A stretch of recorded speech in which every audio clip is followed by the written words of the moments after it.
talk about, right? So I have decided to break down this time machine into three time periods, starting from 2010 to 2015, which I would say the wild west days of the Indian venture ecosystem. Then 2015 to 2022 or 23, which I think were defined by three big things: geo coming in and making data very cheap. Then UPI, which made payments democratic. Everyone can now pay. And third, COVID, which actually for many companies was a disaster, but for many other companies, it's actually pulled forward growth. And finally, to your question, Sanjay, the AI era, which is 23 onwards. AI and IPOs, I would say, are the two big themes. So we'll start with the first segment, which is 2010 to 2015. And Sanjay, the question goes to you. What do you think has fundamentally changed in the startup quality and specifically the founders, right? If you can go back and remember the early 2010s, the kind of founders you used to meet versus the founders you're meeting now, what strikes you? Yeah, it's an interesting question to start off with. But I think, in fact, even a little earlier, right, 2005 onwards probably, and from my days at MCheck and a few other companies that were starting, I remember talking to Dipinder when he was just starting Zomato in 2008, perhaps, right? Yeah, And 8, 9. I think all of us were, at the time, building a startup seemed like a fun and a cool thing to do. Nobody knew what this could lead to or what it would lead to. Um, and the idea that, I remember once getting a request from one of my VCs saying, well, no, we need for our records, your last year, this year, and next year revenue projections. And I replied 0, 0, 0, and I hit send. I got a phone call immediately.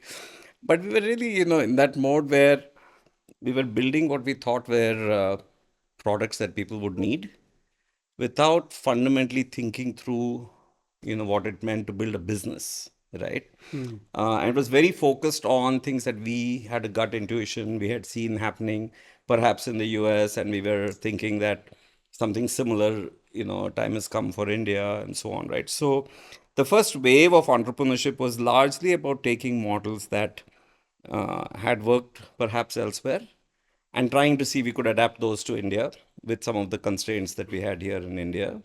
Obviously, internet access was very desktop, browser based at the time. Payments was credit card based. We lived through all the ups and downs of introduction of 2FA and so on. But the founders themselves really just looked at problems and said, okay, these things should still work in India as well. There is a need to solve some of these things in India. And let's try to solve these problems here. So that was, I would say, the very first wave, and that led to Zomato, that led to Flipkart, that led to Make My Trip, that Amit was at, and that led to a lot of, I would say, infant mortality in the startup ecosystem. MCheck was probably too early. Some companies managed to pivot and hang in there. Some just got shut down. A lot of early shutdowns. But there were some, extraordinary companies like Naukri and all of those that got built also in that generation, right?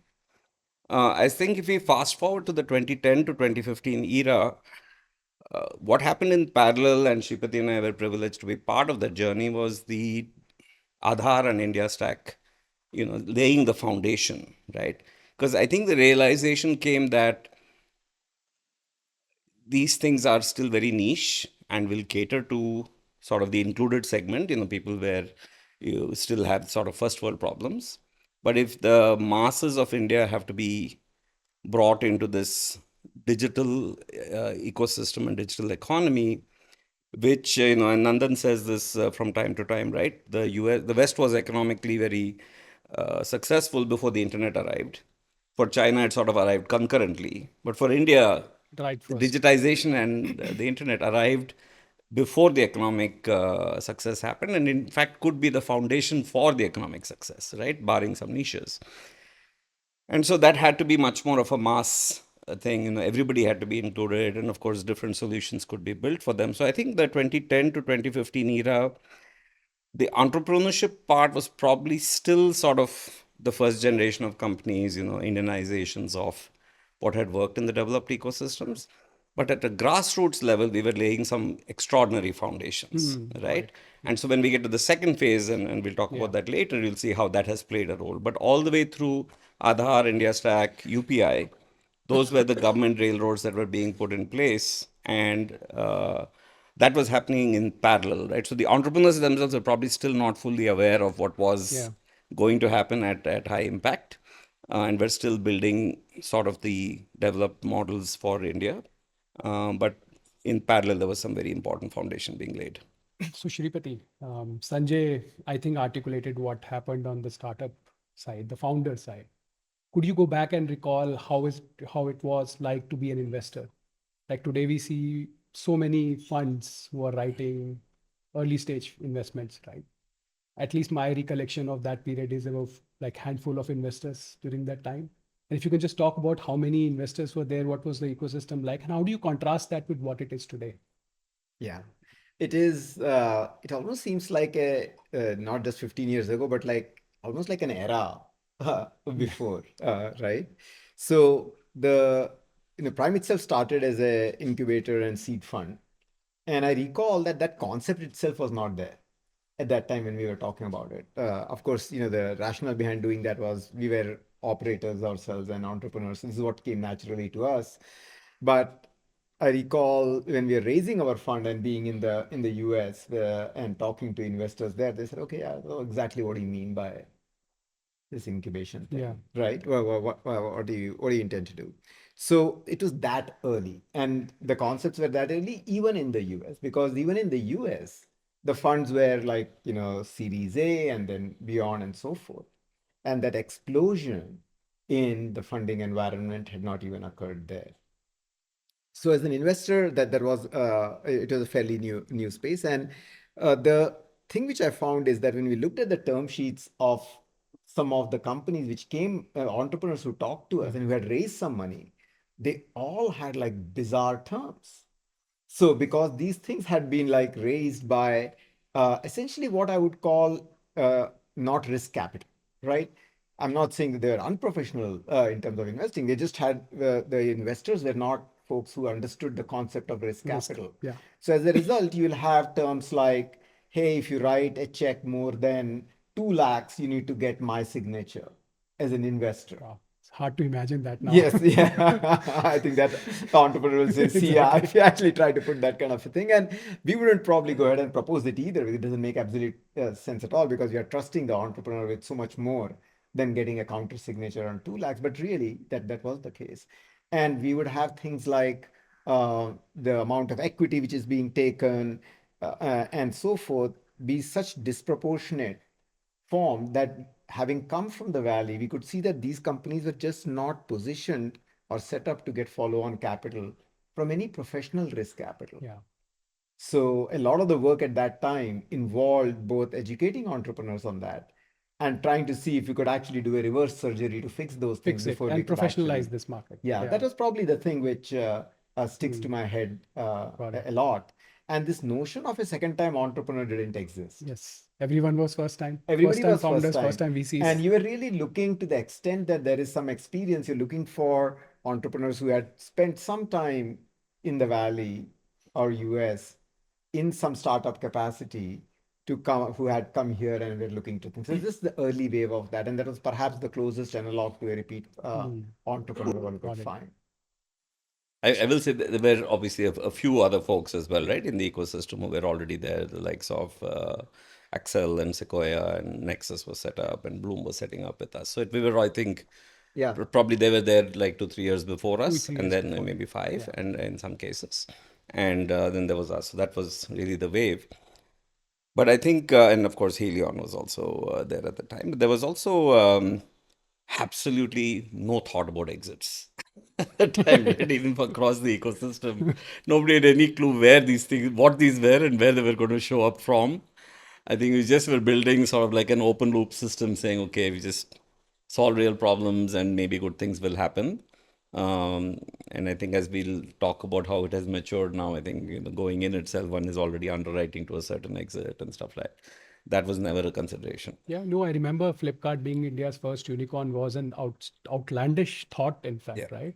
And I remember at that time when I was at Nexus, there were LPs who will ask, how would you think of exit? And we would say that we will have someday a company go public. And you would see the reaction, and they will be as disbelieving in it as we were sort of outlandishly believing in it. But it has changed dramatically since then. And Amit, a question to you, like as a founder, usually when you are starting something new, in spite of all the optimism, there are times when you will feel that it's probably not the right thing and I'm not going to make it. And I'm going to ask you as an investor, right? When you started, Prime started at that time, there would have been moments at which you might have doubted, if at all, the India startup thesis itself, right? Will venture and India ecosystem will ever grow up? Were there any moments like that? And if so, I would love to sort of get a ringside view of how it was to feel like that. Are you talking about how he feels in 2025? Or just kidding. Time That is machine. the Time next machine. question. So I'll go back just a moment to where Sanjay was, right?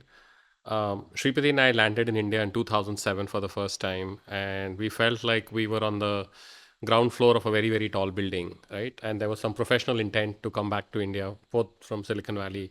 Sanjay had come a few years earlier. Um, India had 2 million broadband users. I used to be at Google. We celebrated when we got to 100 million ARR. We took the team to an offsite in Sri Lanka. We celebrated when we got to 100 million MAUs for Google, Google, India. yeah. And I remember being in a Google product strategy meeting where Larry Page, who was then the CEO, attended, or maybe he wasn't the CEO, Eric Schmidt was the CEO. And he said, like 100 million, like how does this matter? Why am I in this meeting? Like when you guys get to a billion, come talk to me, right? And then I joined Make My Trip, which we went IPO in 2010. I think InMobi became the first unicorn, if I'm not mistaken, 2011, right? Naveen and gang, and then Flipkart in 2012. It looked surreal, right? Like it looked like, but the fact that InMobi, Flipkart, and Make My Trip all happened back to back as a hat Yeah, trick, right? back to One back. after the other. People suddenly started thinking that I could be one of these guys. And actually, I thought, Flipkart could have been arguably a little bit of a Me Too. Like e-commerce is happening in the world, Amazon is there, and so on. InMobi was very differentiated to take on ad tech in India, and then Make My Trip was e-commerce, and our digital commerce, right? So I think people had started believing like this is possible, right? And the term unicorn itself was, even for me, it was sort of a relatively new thing, right? Back in the day. So I think that is one. Second is India's always had engineers as founders, right? So I think building was always easy. In fact, Sharad Sharma used to talk about this thing at NPC, saying low orbit startups. Like it didn't take a whole lot of cost to build a startup, Yeah. right? So I remember seed rounds being 500K, 750K, and people don't argue about it, right? Now a vanity seed round is $5 million, right? On the Correct. lower end, on Yes. the lower end. So no, I don't think there was this thing that it's not going to happen. It's just that it's taken a long time to build the building, and like you said, we're now at the AI and the IPO era. I think more companies have now gone IPO maybe in the last 24 months than the number of unicorns in the first 7 or 8 years, starting 2010. So Yeah. obviously the ecosystem has come of some age. Got it. So one more question, asking you guys to reflect back. And if you can go back in time to one of the founders you met and you severely underestimated, who would that person be? And if you can share how that has influenced your decision making now. And I'm specifically talking about the first 5 years, 2010, 2015, early days, right? Founders As will an come and investor pitch. or even As in an the investor. ecosystem? Either ways. I'll- Preferably as an investor, because so that we can understand how you thought about that guy at that moment and were pleasantly surprised by. Well, maybe I'll start with a shot Yeah. here. So there's this company of ours called Quizzes, now called Wayground, and I recall meeting them. I think it was 2013, 14, maybe 2014, and they were doing a game in which you had to go around, and it was called Wisen World, and you had to. It was really meant for middle schoolers for math, and you had to go around solving some math puzzles, and you could actually get some weapons, and you could, get with these wizards and castles and things like that, right? And I met Ankit and Deepak at that time, and they showed us this game. And I'm like, okay. And then they said, oh, but we are getting all these people playing the game. And I said, okay, like, where are they playing? They're playing from all over the world. And I just had this like what you guys are sitting here in Bangalore, you have no idea about what the rest of the world really is, what their tastes are, and so forth. Yet you're able to build a game which is going to do this. And I was just surprised by that, more than anything else, because just in my worldview, that would be just such a difficult thing to do. And they said, no, I think we understand what the students are looking for. We have talked to the teachers and we have been in these groups and so on and so forth.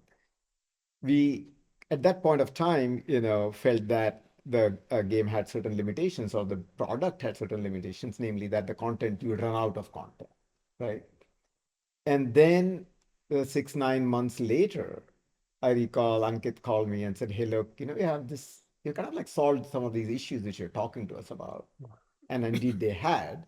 And they had this product called Quizzes, which was about assessments and making quizzing fun for teachers and for students, and where the content was user generated by other teachers. And they just showed us this graph, and it was just few weeks of launching, and it had this like vertical takeoff to it, like 5,000 and 10,000. It's like week on week, folks coming in. And we thought that, okay, there is something here. We just don't know what.